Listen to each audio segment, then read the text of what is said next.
आपण इतर मी याच्या 7 वर्षापूर्वी मोसंबीला इतर मायक्रोन्यूटन वापरले, परंतु आवेना न्यूट्रीमिक्सचे रिझल्ट मला कोणत्याच याच्यात आलेले नाही. तर सर्व शेतकऱ्यांनी आवेना न्यूट्रीमिक्सचा वापर करायला पाहिजे. हे जर मी कवसामॅक्सची बी फवारणी घेतलेली आहे, बायोएम्प्लीची बी फवारणी झालेली आहे आणि गोरे साहेबांच्या शेड्यूलनुसार अमावस्या, पौर्णिमा, फोस्टेंट्रीज आणि लान्सप्रोचा मी दर पौर्णिमा अमावस्याला सातत्याने वापर केलेला आहे.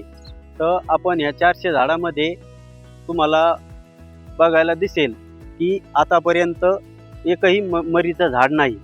आणि आता हा प्लॉट मी हार्वेस्टिंग केला, आता फळं पाहायला नाही, परंतु मी तुम्हाला एक सांगतो की 5 मेला आमच्या तालुक्यामध्ये पाऊस झालता की सर्व शेतकरी अल्टरनेरिया, सर्कस्पोरा, कोलेटिटिकम अशा रोगांना कंटाळून गेलते की आता आपल्याला आपण केलेला खर्च आपल्या पदरी येतो की नाही हे चिंता पडली होती.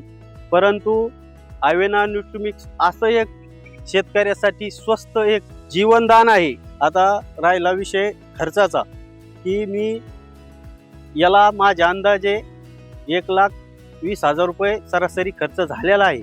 आणि इतर प्रोजेक्टपेक्षा आवेना न्यूट्रीमिक्स असेल, कवसामॅक्स असेल, बायोएम्प्ली असेल, पौर्णिमा अमावस्याचं फोर्स्टिनडीस, लान्सप्रो, निमाटोड इतर प्रोजेक्ट वापरण्यापेक्षा परंतु आपल्याला स्वस्तात कोणतं बसेल आणि जेणेकरून आपल्या शेतीचा पोत व्यवस्थित कसा राहील, आपली शेती बिघडली नाही पाहिजे, याचं सगळ्याचं आपण नियोजन करून बायोएम्प्ली असेल, कवसामॅक्स असेल, आवेना न्यूट्रीमिक्स असेल यांचा तुम्ही सतत वापर करायला पाहिजे.